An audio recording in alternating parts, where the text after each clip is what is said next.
공지한 대로 지금 7시 10분입니다. 일단 시작을 해야 될 것 같습니다. 오늘 주제는 중국의 지금 현재 정치, 경제, 국제 통상 이런 주제고요. 오늘 강의해 주실 분은 인천대학교 조영진 교수입니다. 박수로 맞이해주시고 시작해 주시고요. 미리 말씀드리지만 한 1시간 정도 쭉 그냥 강의를 듣을 겁니다. 여러분 브레이크 타임을 가질지 안 될지는 모르겠지만 한 30분 정도 질의응답 더 받고 우리가 마치겠습니다. 예. 오늘 뭐 잠깐 1시간 동안 말씀을 제가 강의를 하게 될 인천대학교 중국학부는 조영진이라고 합니다. 저는 이제 인천대학교에 간지 한 3년 좀 넘었고, 사실은 이제 이 교육부에서 하는 프로젝트 때문에 인천대학교도 중국학술원이라는 곳을 따로 만들어서 지금 이제 역사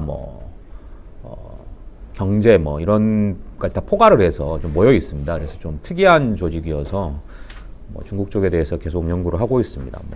간단히 말씀드리면 사실 오늘 제목이 정치 경제가 있는데 이 제목만 보면 사실 제가 좀 사기를 치른 겁니다. 이게 사무국장님께 제목을 얼른 드렸어야 되는데 늦게 해줘서 이게 사실은 좀 정치 경제나 아니면 금융 이런 쪽보다는 제가 핵심적으로 오늘 얘기하는 건 어떻게 보면 상식적인 얘기지만 좀 유치하게 말하면 미국이 힘이 세냐 중국이 힘이 세냐 이겁니다. 사실 오늘날 이제 국제 경제도 마찬가지겠지만 국제 정치 전체를 규정하는 게 이 미국과 중국의 이 두 나라의 관계고, 그 중에서도 이제 두 나라가 앞으로 어떤 식으로 경쟁할 것이냐, 어느 정도까지 상대가 될 것이냐 이런 것이기 때문에 이거를 이제 좀 간단하게 정리를 하고 추가로 이제 중국에 관련된 국내 정치도 약간 좀 말씀을 좀 드려보도록 하려고 합니다.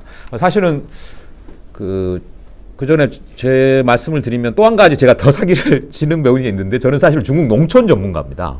지금은 물론 아니긴 한데 이제 중국 학계에서 대부분 이제 그런 경우가 많은데, 이 중국에서는 거리주의 국가니까 연구를 하기가 사실 쉽지는 않습니다. 그래서 예전에 이제 지금 흔히 이제 386 세대 선배님들은 90년대에 연구를 하신 분들은 고생도 많이 하시지만 제가 굉장히 부러워하는데, 그때만 해도 한국의 위상이 상대적으로 훨씬 높았기 때문에 학계에 가면 한국에서 온 대학생은 되게 잘해줬습니다. 그래서 그때 선생님들의 무용담 같은 거 들어보면 우리로 치면 이제 국립중앙도서관 이런 데 가면 돈도 없고 이러니까 자기들이 좀 비밀로 취급하는 것들도 박스채로 이렇게 복사를 해서 팔았다고 그래요. 근데 이제 지금 저희들은 사실은 인터뷰도 제대로 못 하거든요. 그래서 도시에 가면은 이렇게 우리나라와 마찬가지로 촘촘하게 이렇게 그 일종의 경찰이나 이런 것들이 있기 때문에 외국인들이 돌아다니게 되면 바로 신고가 들어가고 제재가 들어가고 이런 거 많습니다. 공식적으로 사실 불법이고요. 또. 그래서 이게 하다 보니 이제 아는 중국 학자하고 이제 원래 이제 공산당 이런 걸 연구해 폼이 나는데 되는 게 농촌밖에 없어서 이제 박사 논문을 쓸 때 그 농촌을 이제 좀 돌아다니면서 농촌을 연구해서 박사 논문 농촌을 썼습니다. 그래서 중국 농촌으로 박사 논문을 썼고 주로 이제 지금도 이제 거기에 관심을 가지고 연구를 하고 있고, 그런데 알다시피 우리도 그렇지만 한국 농촌에도 관심이 별로 없는데 중국 농촌에 관심이 있을 리가 없습니다. 근데 사실 중국에서 농촌은 굉장히 중요한 문제긴 하거든요. 인구도 아직도 농민이 굉장히 많고 도시화율도 떨어지기 때문에 한국에서는 근데 사실 지금 당장 미사일이 날아다니는 핵무기가 날아다니고 이러기 때문에 중국 농촌에 대해서 별 관심이 없습니다. 그래서 사실은 이제 중국 정보관 중에 뒤져보면 이런 아주 이렇게 하드한 국제 정치 경제나 국제 경제 정치나 이런 것들을 하는 것보다는 박사 논문 다른 걸 썼는데도 와서 이제 하면 수요가 그렇기 때문에 그걸 또 할 수밖에 없습니다. 그래서 저도 이제 국제 정치나 전반적인 중국의 국내 정치 등을 연구하고 있습니다. 그래서 그 맥락 속에서 하는 거고, 그래서 제가 특별하게 오늘 제가 가지고 있는 주장 이런 것들을 말씀드리려고 하는 건 아닙니다. 다만 최근에 제가 방금 말씀드렸던 어떻게 보면 상식적인 내용, 미국과 중국의 비교 이런 것들을 말씀드리는 이유는 이게 학계의 변화일 수도 있겠지만 전반적으로 이에 대한 평가나 인식이 최근에 좀 바뀌었기 때문입니다. 그게 사실은 좀 반영이 돼서 이제 지금의 모습이 좀 보이는 거고, 그래서 그걸 좀 먼저 설명을 드리고 좀 시간이 되는 대로 국내적인 얘기를 말씀드리겠습니다. 우선 배경을 말씀 좀 드리면 알다시피 2008년도에 글로벌 금융위기가 터지지 않았습니까? 이제 이게 되게 특이했던 이유 중에 하나가 물론 이제 과거에 이제 멀리 가게 되면 뭐 30년대에 대공황도 있었지만 미국이 이게 패권국인 미국이 사고를 쳐서 전 세계에 피해를 입힌 그 이제 첫 번째 사건이자 사실 이제 지금까지 유일한 사건이었거든요.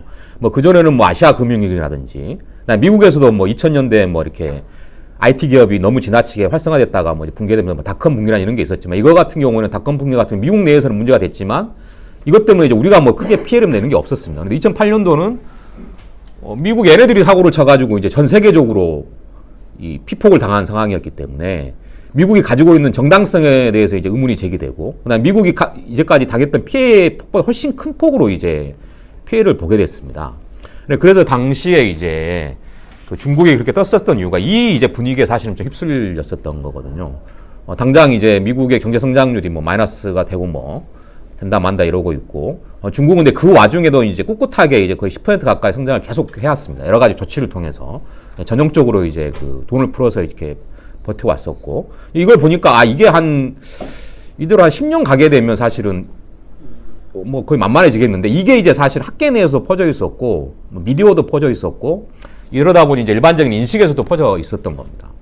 이제 그래서 이제 그렇게 해서 이제 지금까지 한 10년이 지나쳐 왔는데, 그래서 사실은 이제 많이 바뀌었죠. 예를 들면 우리가 이제 G7 이런 말을 많이 들었었는데, 사실은 이게 중국을 제외한 주요 강대국들이 모여서 대충 좀 얘기를 했던 건데, 이게 이제 G20으로 무게축이 옮겨간 것도 너희들이 사고 쳐놓고 너희들 거면서 얘기하냐, 이 이제 논리가 먹히게 된 거였거든요. 그 다음에 뭐 IMF에서 중국 비중이 높아진 것도 미국이 이대로 계속 가면 이 부담을 더 이상 지울 수 없다, 이런 논리들이 지난 10년 동안 어느 정도 수립이 됐었던 겁니다. 또 한 가지는 중국 또 스스로 참 착각을 했어요. 그래서 뭐 아시다시피 뉴스를 통해서 잘 아시겠지만 시진핑이 들어서서 2012년에 권력 집중이 상당히 됐습니다. 뒤에서 다시 아마 설명을 약간 드릴 수 있을 것 같은데, 이게 이제 왜 그랬냐, 뭐 시진핑의 개인적인 욕망이냐, 물론 그런 게 작용을 했겠지만 지금 보면은 방금 말씀드렸던 논리가 좀 성립이 된 것 같아요. 그러니까 2008년도에 몇 년이 지나면서 이게 중국이 진짜 이제 미국의 힘이 좀 약해지고 이 이제 교차선에 곧 다다를 것 같은데, 중국에 있는 이 지배층의 입장에서는 이게 우리가 이게 미국하고 잘못하면 한 번 제대로 붙을 것 같은데, 지금 이렇게 이게 좀 이렇게 나눠져 있고 이렇게 어지러운 상황에서 이게 우리가 제대로 붙을 수 있겠냐, 이 논리를 사실은 시진핑을 비롯한 그 세력들이 좀 앞세웠던 것 같아요. 이 논리가 먹히면서 그러면 우리가 좀 권력을 집중시키고, 원래 뭐 민주적 가치 이런 거를 뭐 중요시했던 그 집단은 아니었기 때문에 이 이제 부국 강백을 제대로 하기 위해서는 일단 이걸 좀 제쳐두고 한 사람도 몰아주자, 이게 지금 좀 통했기 때문에 중국 내부에서도 이제 상당한 변화가 생겼던 것 같습니다. 물론 이거는 이제 그 중국에서 이제 이 정도 수준에 가면은 아무 문서도 없기 때문에 이거는 이제 뭐 우리가 50년 뒤에 확인할 수 있을지 100년 뒤에 하실지 모릅니다. 그런데 지금 보게 되면 이 논리가 먹혔던 게 아닌가 이런 생각이 듭니다. 그래서 방금 말씀드렸던 이제 그렇게 해서 10년이 흘러왔는데, 이제 최근에 이게 이제 그 학계 내에서도 좀 분위기가 바뀌게 됩니다. 물론 이게 현실을 반영했기 때문이긴 하죠. 이제 최근에 이제 그 아시다시피 미중 간에 이제 무역 전쟁이 본격적으로 벌어지고 있는데, 의외로 중국이 사실상 별로 이렇게 그 대응할 수 있는 수단을 내놓지 못하고 있습니다.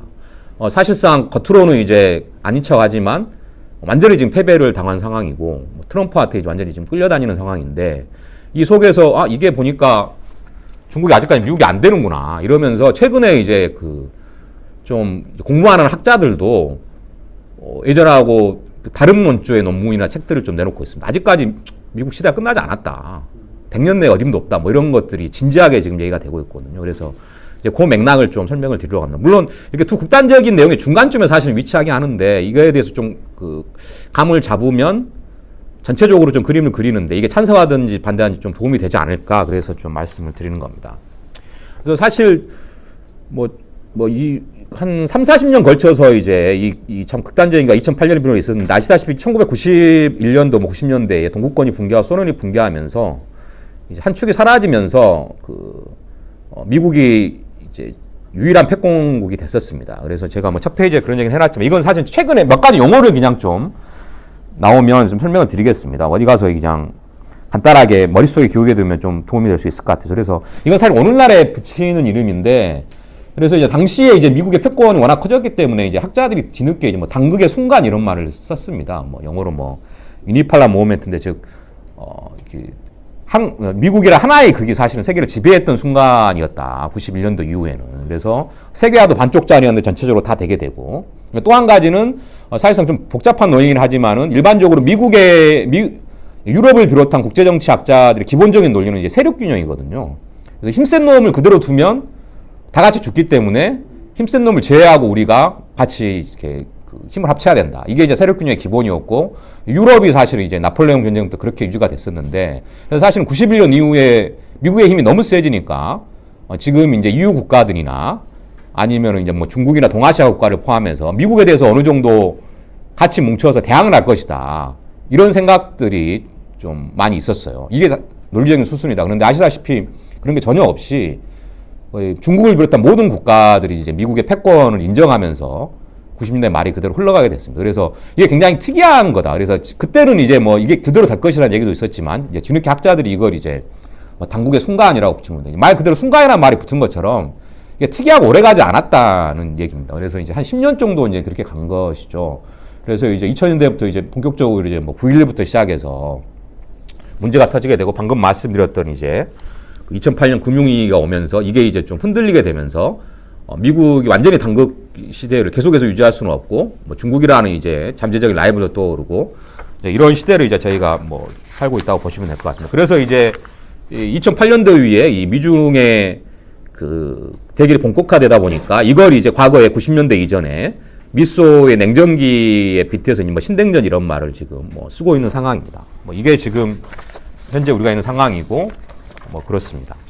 그래서 이제 제가 뭐 그래프를 첫 번째 그려놨는데 뭐 다른 게 아니라 뭐 이게 이제 왜 지금에서야 이런 평가가 가능하냐면, 사실 2008년 이후에 학자들은 사실은 좀 이게 뭐 쉽게 말하면 잘 나가는 학자들 함부로 예측을 하지는 않습니다. 왜냐면 말 한마디 잘못했다가 이제 망신을 나가면 다시는 이룰 수 없기 때문에 이제 뭐 이것도 이거인 것 같기도 하고 저거인 것 같기도 하고 이렇게 계속 얘기를 해왔거든요. 그런데 최근에는 이제 좀 결론이 나온 게 한 10년 동안 이제 데이터가 좀 쌓였습니다. 통계 자료들이. 미국의 상황, 뭐 중국의 상황 이런 것도 좀 쌓여가고 어느 정도 이제 트렌드가 보이기 때문에 이제 좀 말을 하기 시작합니다. 그래서 이게 사실은 이런 그래프가 이제 나온 게 이제 최근 몇 년 동안부터 나오기 시작했습니다. 그래서 다른 게 아니라 뭐 그래프가 이제 별건 아니고, 과거에도 경제비가 없지는 않았다. 막 들쑥날쑥했던 게 이제 세계 경제의 기본적인 건데, GDP만 봐도. 그런데 보통 보면 뭐 거의 뭐 마이너스로 가까이 떨어졌다가도 대충 튕겨져 올라오면 대충 한 4%까지 다시 튕겨져 올라왔다. 대부분의 경우에 2차 대전 이후에 대부분의 세계 경제위기의 기본적인 사이클이 그랬는데, 근데 2008년 이후에 보면 뭐 바로 직후에는 이제 흔히 기저효과라 그러듯이 워낙 많이 떨어졌기 때문에 바로 튀어서 올라왔는데, 그 뒤에 보니까 회복되는 수치가 3%에 도달을 못하고 있는 거예요. 몇 년 동안요. 그래서 이게 어떻게 된 거냐, 이게 몇 년 동안 계속 그렇게 되니까. 그래서 이게 이제 또 뭐 국제경제를 전공한 학자들이 보니까 이건 우리가 봤을 때 앞으로 계속 이렇게 될 것 같다. 이게 이제 어느 정도 지금 합의를 이루고 있습니다. 그래서 흔히 유노멀이란 말이 2008년 직후에 나왔지만, 이게 처음에는 근거가 없다가 최근에는 몇 년간 보니까 맞는 말 같다. 그래서 이제 이게 지금 유노멀이란 말이 좀 확인이 되고 있는 상황입니다. 그래서 대충 2.5% 언저리에서, 물론 이건 다 포함한 건 아닙니다. 근데 뭐 주요 국가를 봤을 때, 한 70, 80개를 봤을 때 2.5% 언저리에서 세계 경제가 놀고 있고, 이게 우리 세대 내에는 끝나지 않을 가능성이 되게 높다. 뭐 이런 겁니다. 이건 이제 미국의 2008년에 사고를 쳤기 때문이기도 하지만, 뭐 이제 뭐 여러 가지 이제 말하기 좋아하는 건 여러 가지 이유를 대는데, 일단 인구가 이제 주요 선진국에서 떨어지고 있기 때문에 이게 이제 소비가 지탱해주지 못하는 거고, 그다음에 뭐 로봇 이런 것들 때문에 이제 노동력이 대체가 되고 있기 때문에, 역시 이제 과거처럼 전 세계 GDP의 플러스 요인이 아니라 마이너스 요인을 작용하는 이런 것들 여러 가지를 고려해 봤을 때는 이렇게 갈 것이라는 겁니다. 그래서 뭐 중국에서는 이제 유노만을 신상태인데, 한자를 그대로 보면 상태가 이제 평범한 상태니까 노멀이어서, 중국에서도 이제 신창타이라는 말이 나온 게 2008년 직후지만 이게 그대로 간다고 이제 확인이 되고 있습니다. 그래서 이런 것이 되고 있고, 그래서 이제 뭐 학계 이런 데서 말을 붙이기 좋아하니까 1930년대 대공황하고는 약간 다르지만 이제 앞으로 우리가 지금 겪고 있는 게 뭐 대침체기다 이런 말을 지금 쓰고 있는 게 이제 최근에 좀 상황입니다. 그래서 이게 지금 우리가 좀 상황이라는 것들을 좀 말씀을 드리고 싶고, 이게 이제 단순히 GDP뿐만 아니라 이제 90년대 이후에 미국 뭐 세계화는 계속 진전이 되어 왔지만 90년대 이후에 동구권과 소련의 이제 몰락 이후에 굉장히 빨라졌던 세계화의 축이 이제 꺾이고 있다는 거죠. 우리 심지어 이제 2008년 이후에는 세계 무역량의 절대량이 장짝 꺾인 적도 있었고, 뭐 그렇습니다. 그래서 제가 이제 뭐 좀 보기 좋게 그냥 그래프를 그려왔는데, 2차 대전 이후에 급격히 늘어나던 것, 2008년 이후에 이제 흔들리기 뭐 시작하고 있다는 거죠. 그리고 이제 각 나라별로 봐도 무역이 차지하는 비중이 2008년 이후에 줄고 있습니다. 물론 이건 절대량이 아니라 GDP 대비입니다. 그래서 절대량은 좀 늘었더라도 GDP가 꾸준히 크고 있기 때문에 이제 각 나라에서 무역이 차지하는 비중이 줄고 있다. 그래서 지금 최근에 경향은 단순히 GDP의 축소가 아니라 사실 이제 세계화를 측정하는 가장 기본적인 게 이제 무역량이기 때문에 이 무역량의 GDP 대비든 절대량의 대비든 감소하는 걸 보면 세계화도 꺾이고 있는 추세다. 세계화가 더 이상 마이너스 성장을 하지 않을지라도 예전 과거처럼 계속해서 성장하는 이런 것들은 오지 않을 것이다. 이게 또 이제 방금 말씀드렸던 뉴노멀의 하나의 축이 될 거라 이런 생각이 듭니다. 이거와 관련해서 뒤에 다시 생각이 난 김에 혹시 잊어먹을 것 같은 말씀드리면, 근데 작년엔가는 또 이 GDP가 좀 오르고 무역량이 조금 올라갔어요. 여기에 대해서 좀 설이 좀 많이 있습니다. 왜냐하면 미국 경제가 이제 아시다시피 트럼프가 이제 온갖 수단을 통해 좀 올려놓은 데다가 그 다음에 이제 그런 것들 좀 반영이 돼서 무역량도 한마디로 수치가 괜찮습니다. 근데 이거에 대해서 여러 가지 좀 얘기가 나오는데 또 최근에 보면 이제 미국 경제가 또 약간 위험하다 이런 얘기가 나오잖아요. 그래서 작년에 무슨 얘기가 있었냐면 경제학자 중에 일부가 오히려 이게 위기의 전조가 아니냐 이게 있었습니다. 어느 쪽이 맞는지 잘 모르겠어요. 무슨 얘기냐 하면 지금 세계화 추세가 좀 꺾이고 있고 트럼프가 등장하면서 각 블록화가 되려고 하고 이러다 보니까 이제 우리는 사실은 이제 1년 단위나 한 달 단위로도 경제를 바라보기가 쉽지 않은데 일반 사람들은 이게 큰 기업들이나 이게 국제적인 기업들이나 그다음에 국제적인 이 금융 단체들은 이걸 몇 년을 내다보기 때문에 이게 올해 이게 한꺼번에 재고 정리를 하지 않으면 내년에 털 수 없다 이런 생각들을 좀 한 대가 몇 군데가 있었대요. 그래서 작년에 사실은 갑자기 GDP가 올라가는 게 회복이 됐다 이런 게 있었는데 그게 아니라 이게 트럼프가 되고 나서 워낙 뒤죽박죽을 해놓으니까 이러한 이제 국제금융기관이나 이제 국제적인 그 기업들이 미리 재고 정리를 한 게 아니라 쉽게 우리말로 풀었으면 재고 정리를 하면서 오히려 올해 팔 거를 내년에 미리 팔았기 때문에 살짝 올라간 거다.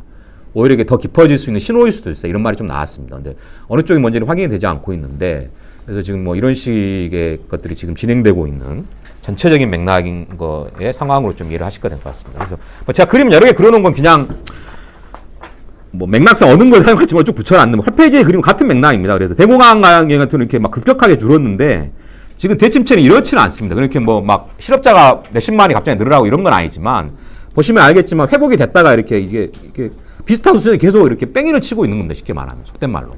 그래서 이게 사실은 대공황에서 정 반대 방향으로 쭉 나가는 게 양쪽으로 나가는 게 이제까지 세계화의 추세였는데 2008년 이후에는 도돌이표를 그리면서 비슷한 수준에서 계속 돌고 있다는 거거든요. 무역량이나 이런 게요. 그래서 이게 어디까지 될 것이냐. 이걸 이제 지금 학자들이 이름을 붙여서 대침체식이고 이게 우리 세대에 계속될 수 있다. 이런 얘기를 지금 하고 있다는 말씀을 드릴 수 있겠습니다. 자, 그래서 이제 소대 말씀드렸듯이 이런 상황에서 결국에는 더구나 우리한테는 너무 중요한 문제죠. 결국에는 이게 세계 질서나 세계 금융의 어떤 레짐이나 이런 걸 결정하는 게 아직 절대적인 지위를 유지하고 있는 미국과 그 다음에 이제 이에 대한 나이버린 중국이 과연 어느 정도까지 붙을 건가? 중국이 어느 정도까지 이제 미국의 상대가 될 것인가? 이게 사실은 좀 가장 큰 변수일 텐데 이에 대해서 이제 좀 얘기를 좀 해보려고 그럽니다. 물론 이게 여러 가지가 있기 때문에 쉽게 예단을 할 수가 없고 그렇습니다. 근데 제가 앞서 말씀드렸던 것들을 좀 반영을 해서 말씀드리겠습니다. 그냥 간단하게 그림을 보시면 이게 이제 흔히 알려져 있는 78년에 이제 중국이 개혁 개방을 한 이후에 세계 이제 GDP 추세입니다. 명목 GDP 추세고요.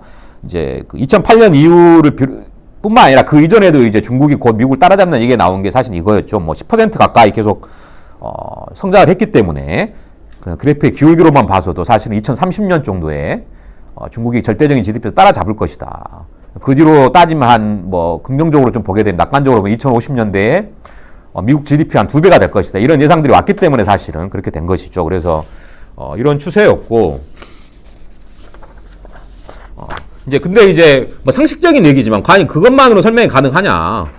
뭐 절대적인 GDP가 크다고 해서 과연 강대국이냐? 물론 그런 면이 있지만 뭐 질적인 측면, 예를 들면 1인당 GDP는 아직 중국이 형편없다. 물론 1인당 GDP는 부담일 수도 있죠. 왜냐하면은 그 국력이라는 게 여러 가지 요소가 있는데 1인당 GDP가 높다고 해서 너무 높은 것도 사실은 전체 GDP에 도움이 되질 않을 수 있습니다. 그런데 뭐 이제 현대 사회에서 어느 정도 수준 이상이 돼가지만 그 흔히 우리가 말하는 그 인력 자본의 질이 좋고 지속 가능한 그 성장을 할 수 있기 때문에 근데 중국은 아직 그 정도에 못 미친 것 같다 이런 얘기가 좀 있었습니다. 그래서 뭐 그런 그림들을 보시면 좀 쉽게 이해가 되실 것 같고 또 한 가지는 이제 뭐 최근에 이제 몇몇 학자들이 그 미국이 아직도 뭐 크게 뭐 쇠퇴가 이렇게 없을 것이라 예상적 가장 큰 게 뭐냐면 뭐 생각해보면 그냥 상식적인 얘기는 무슨 얘기냐면 이게 스톡과 뭐 플로우 이걸 이제 비교를 하는 겁니다. 뭐 간단한 얘기인데 별말이 아니라 이제 플로우 유동량입니다. 쉽게 말하면 우리가 이제 지금 방금 봤던 연도별 GDP입니다. 연도별 GDP가 사실 중요하냐 생각을 해봐라. 중요하지 않다 사실. 장기적으로 뭐 한 100년 봤으면 중요할 수 있겠지만 개인도 사실은 뭐 500 버는 사람하고 300 버는 사람 이게 중요한 게 아니지 않냐. 자산이 중요하다. 500 버는 애가 뭐 자산이 1000만 원밖에 안 되는데 300 버는 애가 한 30억 되는데 이걸 따라잡을 수 있겠냐. 평생가는 못 따라잡는 거다 이거. 이걸 생각하지 않고 경제력만으로 봤을 때 비교하는 건 어리석은 짓이다. 그래서 이제 이걸 봐야 되지 않냐 이런 얘기를 이제 하게 되는 겁니다. 상식적인 얘기인데 그런 얘기를 하게 되는 거고 이제 그걸 비교하게 되면 이게 이제 11페이지에 나오는 얘기입니다. 사실 근데 이건 사실은 비교하기 쉽지 않습니다. 예를 들면 개인 같은 경우에는 통장에 돈이 그냥 쌓이기 때문에 그냥 절대적인 수치를 비교할 수 있는데 예를 들면 미국이 가지고 있는 쌓아놓은 부를 우리가 계산을 한다고 쳤을 때 사실 어디까지 계산하냐 이게 쉽지 않거든요. 2차 대전 때 뭐 쌓아놓은 것까지 우리가 계산을 해야 되나 뭐 한 60년대까지 계산을 해야 되나 몇 년 전까지 계산해야 되나 이런 문제에 당장 부딪히게 됩니다. 이게 어느 정도 이제 뭐 감가상각이라고 이렇게 해야 될까 이런 게 발생하기 때문에 그래서 이 부를 어디까지를 지금 현재 운용할 수 있는 부라고 계산해야 되느냐 이런 데서는 이제 저도 여긴 전문 분야가 아니면서 여러 가지 얘기를 하는 것 같습니다. 그래서 뭐 복잡하게 계산을 해서 여러 학자들이 이제 얘기를 하고 있는데 그 중에 이제 뭐 UN 자료를 이용한 게 있고 뭐 세계은행 자료를 이용한 거 있고 이런 게 있습니다. 그래서 이걸 좀 비교해 보면 대충 이제 그 1년당 GDP가 아니라 전체 GDP로 보면 거기 이제 11페이지에 그림에 나와 있듯이 아직 중국이 미국의 상대가 될 수가 없다는 얘기입니다. 뭐 아주 그 중국의 긍정적으로 해석을 해도 사실상 두세 배 차이가 나는 거고 약간 이제 그 객관적으로 본다고 하면 사실상 뭐 7, 8배 뭐 이렇게 차이가 나버리는 겁니다. 그래서 이걸 과연 그 30년대쯤에 지금 중국이 뭐 GDP 자체도 약간 꺾이긴 했지만 좋은 성장세를 유지하고 미국이 낮은 성장세를 유지해서 30년대에 추월을 하고 50년대 2배가 된다 해서 이 격차를 과연 우리 세대 내에 따라잡을 수 있겠느냐. 단순히 경제력만 봐서도 이건 쉽지 않다. 이게 이제 최근에 바뀐 분위기 때문에 그러기도 하지만 약간 이제 이 흔히 말하는 이 선글라스가 좀 벗겨진 거죠. 그래서 이렇게 보고 있습니다.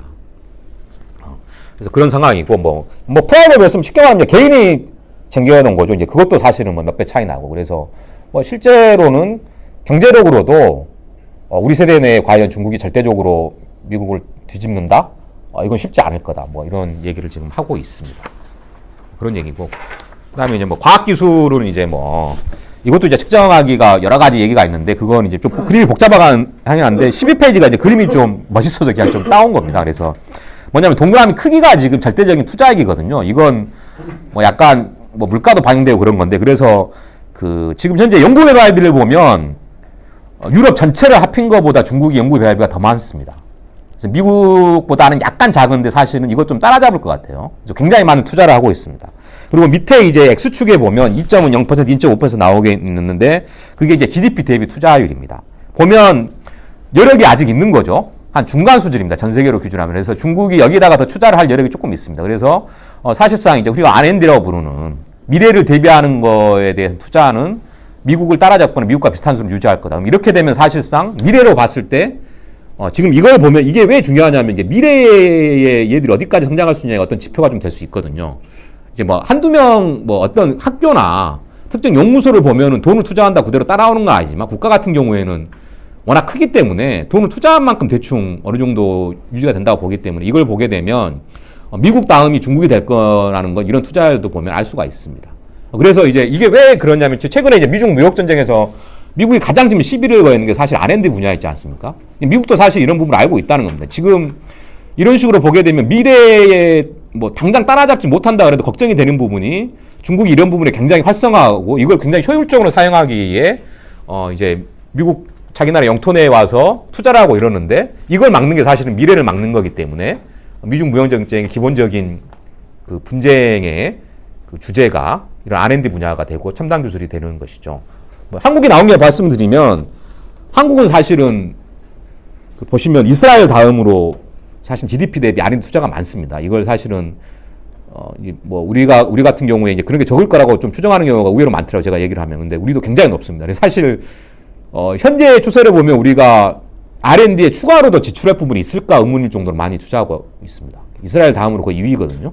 뭐 이런 거 나온 김에 좀 참고로 좀 말씀을 드리겠습니다. 그래서 13페이지 보면 그냥 뭐 이렇게 뭐 꾸준히 성장을 해왔고 사실 뭐 물가를 반영한 구매력 지수는 이미 미국을 따라잡았다. 뭐 이런 얘기가 나오고 있고 지금 뭐 중국의 경제 성장률이 6.5%, 뭐 목표도 6.5%가 됐고 과거에 10% 가까이 됐다가 실제로도 6% 정도라고 지금 발표를 하고 있는데 그럼에도 불구하고 미국이 뭐 잘해봤자 3%를 안 넘기 때문에 2030년, 2040년 중에는 명목 GDP는 따라잡을 것. 아직까지는 뭐 이게 지금 얘기를 하는 말씀을 간단히 드리겠습니다.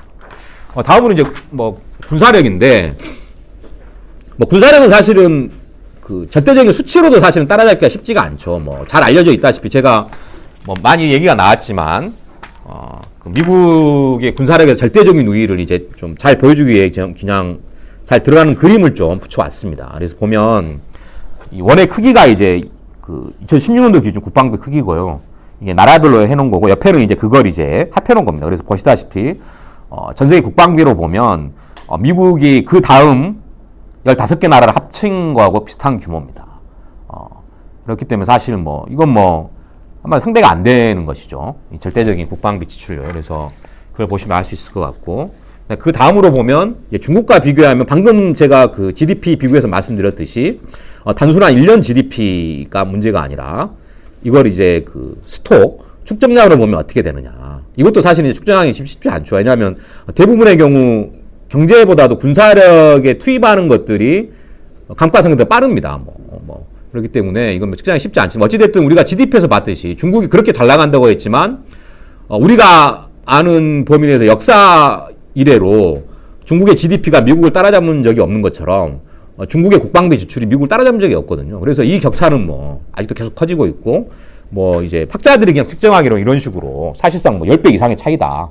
단순히 돈의 투자만 봐도 이런 얘기를 하고 있습니다. 그래서 국방비 지출 연도별로 봐도 사실은 부시 행정, 오바마 행정부 말기에 약간의 축소를 하려는 그 모멘텀을 취했지만 아시다시피 트럼프 이후에 이걸 이제 과거 수준은 아니지만 이러한 축소 경향을 다시 되돌아놓고 있기 때문에 이런 거는 계속 갈 것이다. 뭐 이런 얘기입니다.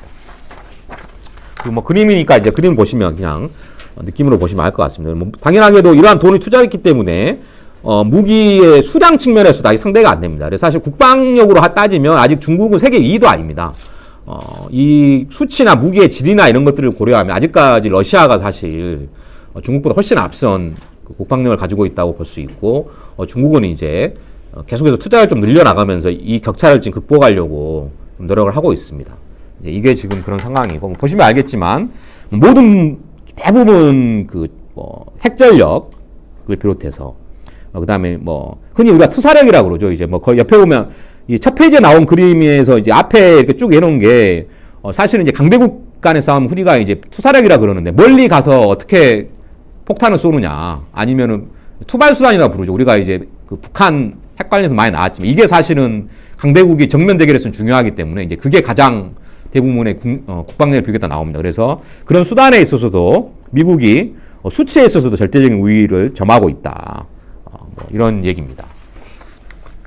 그렇고 또 한 가지는 이제 뭐 당연하게도 질적인 측면이죠. 사실은 중국이 굉장히 우리가 위협을 느끼고 있지만 이에 대해서는 예를 들면 중국의 국방 전문가들이나 군사력만을 연구하는 사람 의문을 좀 제기합니다. 왜냐하면 이 국방력이란 게 우리 일반 사람들이 그 봤을 때 선전을 하는 것처럼 그런 식으로 잘 작동을 안 하는 경우가 대부분이거든요. 이게 좀 약간 옆으로 셀 수도 있겠지만 말씀을 드리면 예를 들면 90년대 아까 제가 90년대 미국이 뭐 당극의 순간 뭐 이런 얘기를 했다고 그랬지만 당시에 이제 이 미국의 압도적인 힘을 상징하는 또 하나의 사건이 있었습니다. 90년에 이제 걸프전이 일어나지 않습니까? 걸프전이 다른 게 아니라 미국이 또 한 놈 두드러 패는구나 이런 문제가 아니라 당시에 중국이나 러시아 같은 나라 굉장히 놀란 이유가 뭐냐면 기억나실지 모르겠지만 당시에 토마호크 미사일 뭐 이런 것들을 홍해에 앞바다에 쏴가지고 그냥 이라크를 때려 부셨거든요. 근데 이런 미사일이 러시아나 중국이 없었던 건 아닙니다. 근데 이제 그 뉴스에서는 이제 CNN에서 보여주는 것 자체가 놀라웠지만 당시에 90년대 이후에 러시아와 중국 이 국방 담당하는 정책이 굉장히 많이 국방 정책이 많이 바뀌는데 그 이유가 뭐냐면 당시까지 우리도 이제 아직까지도 국방부에서 뉴스에 보여주면 뭐 미사일을 새로 개발했는데 뭐 벽발벽중이다 이런 얘기를 하지만 대부분의 미사일의 명중률이 20-30% 선이랍니다 이게. 특히 이제 뭐 지대공이 됐든 아니면 이제 순양 미사일 토마호크 순양 미사일이 됐든 심지어는 이게 맞을지 안 맞을지 모르지만 그냥 쏘는 게 또 대부분입니다. 아마 이제 여기에 있는 이제 남자분 중에 군대 갔다 오시면은 이제 그런 농담을 많이 들으셨겠지만 항공기가 날라오면 그냥 위에다 쏘는 겁니다. 파일럿이 공포를 느끼라고. 맞을지 안 맞을지 모르지만 이게 사실은 현대전에서 첨단인 거 보였지만 대부분의 무기 체계가 그렇게 유지가 됐다는 겁니다. 그런데 토마호크 미사일의 명중률이 한 70-80%가 나온 거예요. 실제로. 이제 그러니까 이제 다른 나라에서 깜짝 놀란 거죠. 아, 이건 미국하고 국진영이 됐든 전면적으로 붙든 이건 뭐 무조건 지게 돼 있다. 그래서 이제 깜짝 놀라서 이제 미국의 상대국들이 이제 투자를 하기 시작했다는 겁니다. 그래서 이런 식의 것들이 쌓인 이유가 미국이 워낙 전쟁을 많이 했기 때문이죠. 근데 중국은 사실은 얼마 전에 베트남에서 북미 정상회담을 하면서 다시 알려지긴 했는데 78년도에 의기양양하게 베트남을 치려다가 박살이 났거든요, 사실은요. 자기들 딴에는 이제 우리가 워낙 전쟁 경험도 많고 아닌 말로 이 조선반도에서 미군하고도 붙었는데 이런 이제 오만이 있었다가 78년도에 사실상 이제 증거나 다름이 없게 됐습니다. 그리고 전쟁을 해본 경험이 없어요. 그래서 실제 붙어보면 과연 될 것이냐 이런 의문이 상당히 많이 제기되고 있습니다. 더 옆으로 가긴 한데 이제 저는 사실은 군대를 되게 늦게 가게 돼서 해군 장교로 복무를 했는데 채출을 당해서 이 참모총장 비서실에 일원이 돼서 근무를 한 적이 있습니다. 그래서 이 한마디로 이제 한국의 군의 상층부를 낮은 계급이 좀 보게 됐었는데 그때 이제 참모부서이기 때문에 미군들이 이제 가끔 놀러 오거든요. 저도 영어도 못하고 이러기 때문에 거기 가면 참모부서에서 저와 동기 중에 이제 통역 장교 이런 사람들이 있었습니다. 그런데 이제 한국 군인들이 자주 섞인 말로 하는 것 중에 있었는데 뭐가 있냐면 미군 장교들이 한국 장교들을 상대하면 이제 신발과 관련해서 두 가지에 대해서 굉장히 경악을 한답니다. 한 가지가 뭐냐면 한국은 장성이 되게 되면 별을 달게 되면 어떻게 하냐면 군화에 오버로크라 그러나요? 지퍼를 답니다. 가서 이제 왜냐하면 이제 끈을 묶고 이게 너무 귀찮으니까 회식을 갔는데 군화를 신고 있으면 이거 뭐 어디 밥 먹으러 올라가야 되는데 끈을 다 풀어야 되지 나오면 해야 돼 이게 너무 귀찮으니까 그냥 끈을 둔 채로 옆에다가 이렇게 지퍼를 달아서 신고 다닙니다. 물론 이제 뭐 장성 이상이 아니면 그런 짓은 못 하는 거죠. 근데 이제 이걸 미군 장교들이 보면 경악을 한다는 거예요. 왜냐 미군 장교들은 지퍼가 문제가 뭐냐면 왜 끈을 달아놓느냐 지퍼가 편한데 지퍼는 터지게 되면 전투력을 상실하게 되는 겁니다. 그러니까 끈은 예를 들면 끊어지더라도 어떻게 열기설기 하거나 이래서 대충 수습이 되는데 지퍼는 떠지는 순간 이 신발이 없어지는 거고 전장에서 신발이 없어진다는 것은 얘 때문에 다른 사람도 죽게 된다는 얘기가 되기 때문에 이거는 사실은 미군의 입장에서는 이건 영창을 가리는데 장군들이 그러고 있다는 거예요. 그냥 무슨 얘기냐면 지퍼를 달았다가 폭탄을 맞고 죽어봤기 때문에 절대 그런 짓을 안 하는 겁니다. 또 한 가지는 잘 아시겠지만 한국 부대는 실내에서 근무를 하면 다 슬리퍼를 신고 있습니다.